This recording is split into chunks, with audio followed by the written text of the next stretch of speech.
सनातन धर्म यहाँ पर हमारा लिखा हुआ है, ये नहीं इनके पहले नंबर पे सनातन धर्म हमारे सनातन धर्म को दिया गया। पाकिस्तान किताबों के अंदर भी में जहाँ मंदिर होता है वो जगह पवित्र पाक हो जाती हैं।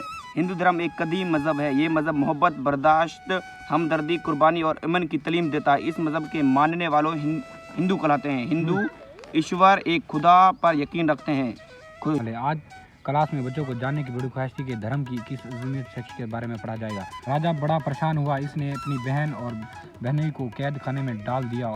भागवत गीता एक ऐसी मुकद्दस किताब है जिसमें भगवान श्री कृष्ण पांडव पुत्र जिनको ज्ञान दिया गया था कि 5 पांडव। तो यहाँ से देखें जी, सनातन धर्म हिंदू धर्म में ओम ईश्वर का नाम है जी। अच्छा। हमारे भगवान का नाम जिसका जाप करना भी बहुत ही जरूरी होता है। बस यही है कि थोड़ा सा हमारे मजहब के बारे में थोड़ा सा बयान किया गया है। अच्छा, ज्यादा नहीं। सही है, ठीक है ना। बस एक झांसा दिया गया है जी, भाई इसमें आप लोगों का भी मजहब है। सही। Hi friends, welcome back in other video. तो फ्रेंड आज का व्लॉग करते हैं यहीं से स्टार्ट। फ्रेंड इस वक्त मैं एक विलेज के अंदर आ चुका हूँ जी। फाइनली एक हिंदू विलेज है जी। तो यहाँ पर हमारे यहाँ पर कुछ सनातनी हिंदू रहते हैं जी, जो हमारे सनातन धर्म को भी जानते हैं और कुछ उन्होंने यहाँ पर मंदिर वगैरह भी बनाए हुए हैं जी। तो फ्रेंड्स आज का व्लॉग बहुत ही इंटरेस्टिंग और अमेजिंग होने वाला हमारा, कि हमने हमारे तकरीबन पाकिस्तान के अंदर 50% जो हिंदू होते हैं ना, वो यानी कि पढ़े लिखे हैं और तालीमें हासिल की हुई हैं उन लोगों ने। हमारे भागवत गीता के बारे में हमारे हिंदू क्या जानते हैं या नहीं। और उसके अंदर यहाँ पर जो पाकिस्तानी में जो तालीमी किताबें होती हैं उनके अंदर मुस्लिम के तो जिक्र अक्सर होते हैं, क्योंकि मुस्लिम के कुरान वगैरह भी उस किताबों में अंदर हमें मतलब पढ़ने को और देखने को मिल जाते हैं। तो क्या हमारे यहाँ पर हिंदू धर्म को भी कुछ उन्होंने यहाँ पर पाकिस्तानी किताबों में उन्होंने लिखा है। इसके बारे में आज विषय से खोज निकालेंगे कि पाकिस्तान के अंदर कौन सी किताब में हमारे हिंदू धर्म के बारे में हमारे बताया गया है जी। तो आज का व्लॉग बहुत ही इंटरेस्टिंग होने वाला भाई। सबसे रिक्वेस्ट है कि चैनल पर नए हैं तो चैनल को सब्सक्राइब जरूर करना है जी। तो आज का व्लॉग हम जानेंगे और इस टॉपिक पे हमारे पाकिस्तान के अंदर जो किताबें हैं, क्या उसमें यहाँ पर हमारे गीता और गीता भागवत के बारे में सुनने में हमें आया है कि ये पाकिस्तान के अंदर एक हमारी किताब है, यानी कि इखलाकियत बोला जाता है उनको। तो यानी कि एक इखलाक बनाना और इखलाकियत उनका नाम रखा हुआ जी। उनके मतलब उनके में कुछ हमें देखने को मिलेगा, उसके बारे में कुछ हमें देखने को मिलेगी जी। तो चलते हैं वहाँ पर, जानते हैं उनसे भी, तो आपको भी दिखाते हैं जी। एंड यहाँ पर हमें देखने को मिलने जा रही है जी किताब इखलाकियत की, और इसके अंदर ही हमारे यानी कि सनातन धर्म के बारे में कुछ लिखा गया है जी। तो देखते हैं जी कौन से नंबर पे हमारे सनातन धर्म को इसी किताब में अंदर मंदिर वगैरह के बारे में बताया गया है ना। हाँ सही है, सही है। तो फ्रेंड्स इसके अंदर भी आज खोज निकालते हैं आज, और इसके अंदर भी और इसके अंदर भी देखते हैं कौन से मतलब किताब में हमारे सनातन धर्म को बताया गया है। यहाँ पर हमें देखने को मिल रहा है सनातन धर्म हमारा पहले नंबर पे है, यानी कि ना पाकिस्तान के अंदर भी पहले नंबर पे सनातन धर्म हमारा दे दिया है। सही है। इसके बारे में हम कुछ पढ़ कर सुनाओ जी। हिंदू धर्म एक कदीम मज़हब है। ये मज़हब मोहब्बत, बर्दाश्त, हमदर्दी, कुर्बानी और अमन की तालीम देता है। इस मज़हब के मानने वालों हिंदू कहलाते हैं। हिंदू ईश्वर एक खुदा पर यकीन रखते हैं। हिंदुओं के इबादतगाह को मंदिर कहा जाता है। मंदिरों में देवी और देवताओं की मूर्तियां सजी होती हैं, जिनमें भगवान विष्णु, भगवान श्री राम चंद्र, भगवान श्री कृष्ण देवी लक्ष्मी, माँ शेरावाली और देगर देवी देवता शामिल हैं। इन मूर्तियों में मिट्टी, पत्थर, चूने, लकड़ी, सोने और चांदी बनाई जाती हैं। तरीकी मूर्ति के अवतार ईश्वर तक पहुंचने का जरिया हैं। हिंदू में रोज़ाना की पूजा पाठ को बहुत अहमियत हासिल है। लोगों में घरों में भी इबादत करते हैं, जिसके लिए घरों में जगह मखसूस की जाती हैं। घरों बढ़कर थोड़ी सी सुनाने वाला हूँ और इसकी हिस्ट्री बताने वाला हूँ, डिटेल बताने वाला हूँ। सही है। इसमें क्या है हमारा जो ऐसा खास हमें दिखाने वाले हैं? इसमें खास यही है कि थोड़ा सा हमारे मजहब के बारे में थोड़ा सा बयान किया गया है। अच्छा, ज्यादा नहीं। सही है, ठीक है ना। बस एक झांसा दिया गया है जी, भाई इसमें आप लोगों का भी मजहब है। सही है। तो ये भी बहुत अच्छी बात है कि हमारे मजहब के बारे में कुछ लिखा है उन्होंने, कुछ लिखा हुआ है। फर्स्ट टाइम पाकिस्तान के अंदर देखने को मिल रहा है भाई, ठीक है ना। सही है, बहुत अच्छी। तो ये कौन सी किताब है वैसे, अगर कोई दोस्त देखना चाहे तो? ये इखलाकियत है जी। इखलाकियत यानी कि इनका नाम भी इखलाकियत के तरीके से है। अखलाकियत एक मतलब भी यही होता है कि इसमें सब चीज़ों का मतलब सभी मजहब के बारे में आ जाता है, इखलाक आ जाता है, मतलब कि इस बात। सही है। तो हमें पहला टॉपिक हमारा सनातन धर्म कौन से नंबर पे रखा हुआ है? पहले नंबर पर ये हमारा सनातनी पहले तो मजहब का तारफ है जी। अच्छा। ठीक है ना। इसमें सभी मजहब के बारे में आ जाता है। तो सबसे पहले स्टार्ट भी हमारे सनातनी मजहब से होता है। नंबर 1 पे है। नंबर 1 पे है। तो यहाँ पर जी हमें देखने को मिला जा रहा है धर्म, सनातन धर्म यहाँ पर हमारा लिखा हुआ है। ये नहीं इनके पहले नंबर पे सनातन धर्म हमारे सनातन धर्म को दिया गया पाकिस्तान किताबों के अंदर भी, क्योंकि हमारा सनातन धर्म जो एक स्टेट है, बहुत ही बड़ा यानी कि एक धर्म है जी। और ये युगों से चलने वाला धर्म है, बहुत पुराना धर्म है। सही है। तो हमें कुछ पढ़कर सुनाए हैं इसके बारे में जी। मैं ये कहता हूँ जी कि हिंदू मजहब एक कदीम मजहब है, मतलब कि मैं यही कह रहा था पुराना मजहब है। अच्छा। पुराने दौर का, मतलब कि कई युगों युगों से चलने वाला मजहब है। सही है। ये मजहब मोहब्बत, बर्दाश्त, हमदर्दी, कुर्बानी और अमन की तालीम देता है जी। अमन इसमें मतलब कि कभी किसी को गलत गाइड नहीं किया जाता हमारे मजहब में। कभी किसी को नहीं कहा जाता कि आप अपना मजहब छोड़कर हमारे मजहब में आ जाओ, या आप भी आ जाओ जी, सही हो जी, आप हमारे मजहब में आ जाओ, आपका मजहब गलत है। नहीं, हमारा मजहब खास मजहब है जी, जो किसी मजहब को गलत नहीं करार देता।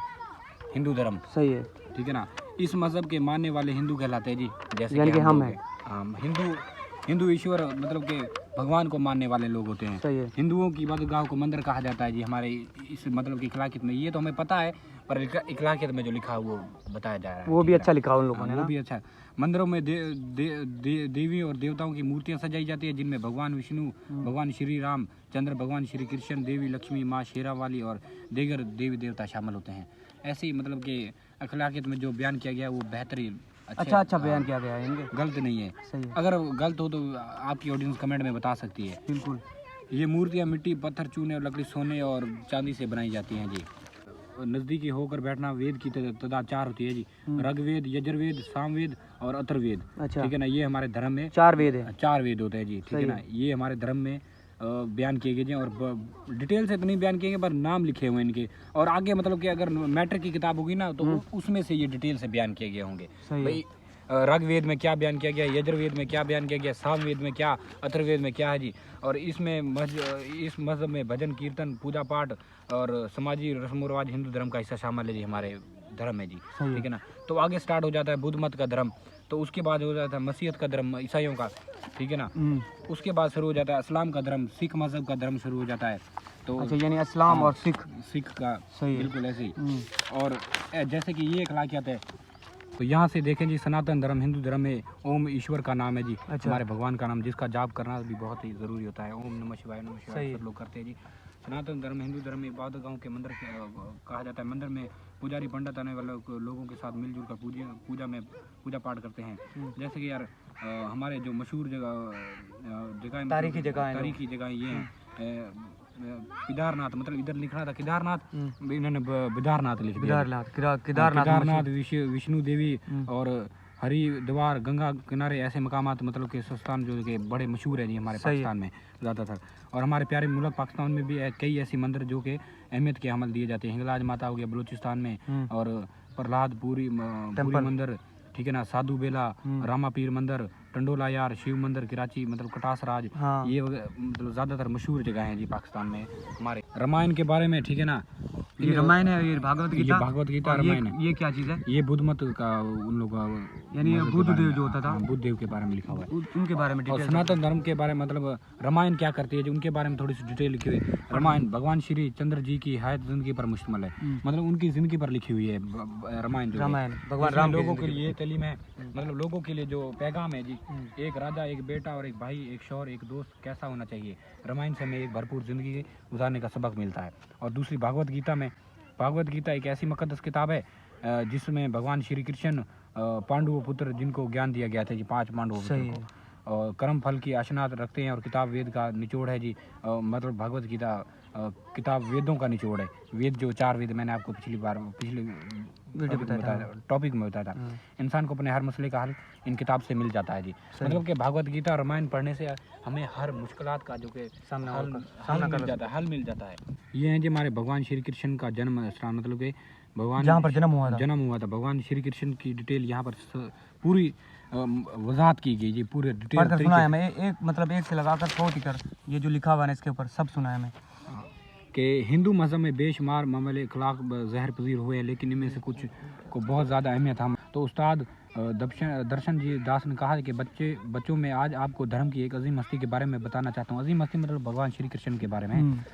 भगवान श्री कृष्ण की पैदाइश मथुरा में हुई, जो दरिया जमुना के किनारे वाक़या है। इनके वालिद का नाम वासुदेव था। इस वक्त शुमाली हिंदुस्तान में वाक़या मथुरा राजा कंस हुकूमत करता था। ये बहुत जालिम राजा था। इसने अपने वालिद को कैद करके हुकूमत हासिल की थी। इसकी राय खौफज़दा रहती थी। राजा कंस को ये अख्वाशवानी हुई कि इसकी बहन देवकी से पैदा होने वाला 8वां बच्चा राजा को कत्ल कर सकता है, मतलब कत्ल कर देगा।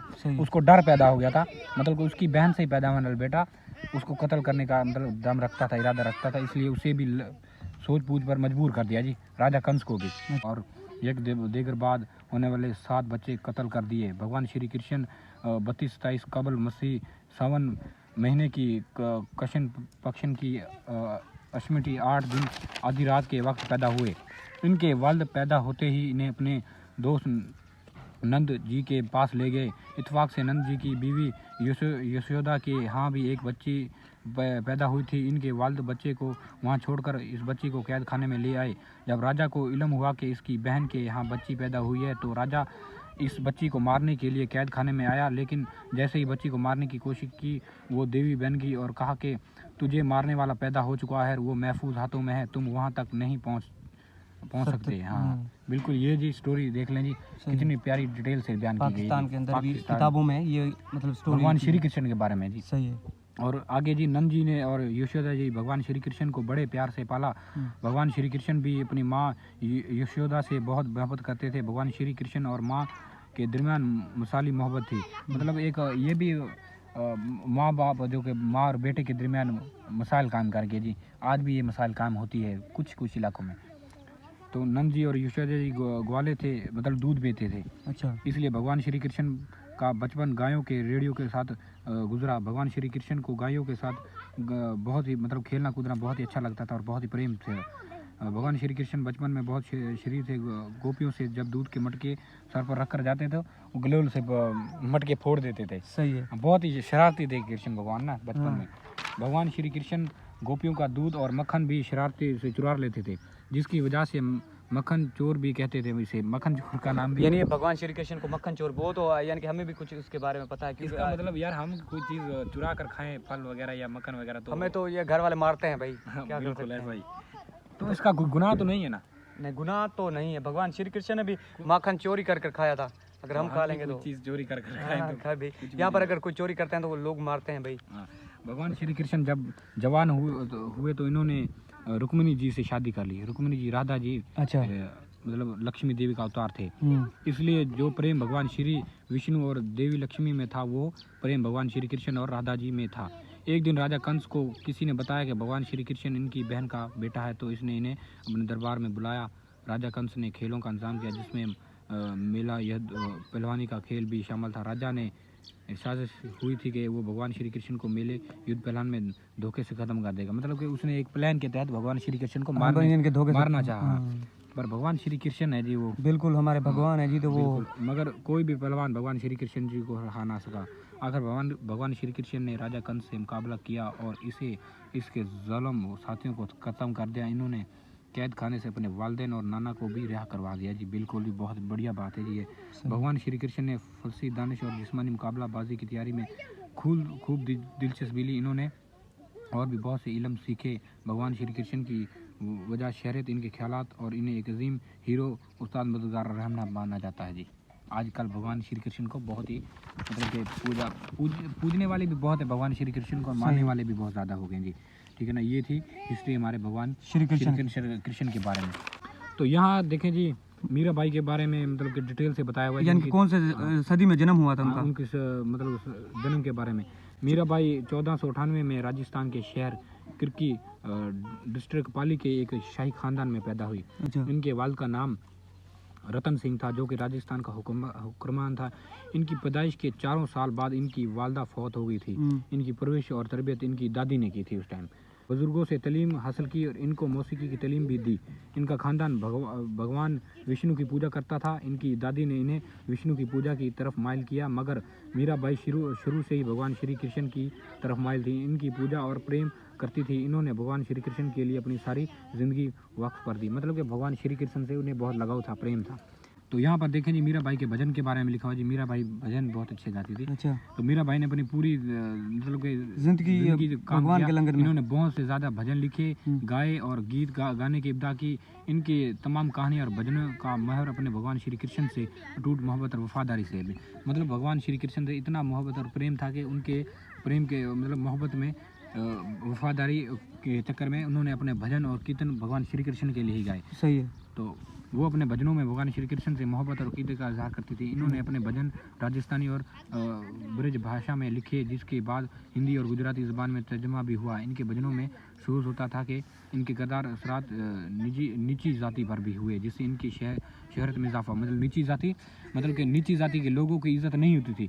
जब मीरा भाई के भजनों को सुनकर लोगों ने नीची जाति को भी अपना मान लिया जी। लोग पहले जातों पर, मतलब कि छोटी जातों वालों को नीचे बढ़ाते कि भाई आप छोटी जाति को, आप बड़ी जाति को, ऐसे के चक्कर भी थे इन दिनों में चलते थे। पर मीरा भाई के भजन सुनकर सभी एक हो गए, ये खत्म हो गए जाति पाति के रिश्ते भी, जिससे इनकी शोहरत में इजाफा हुआ।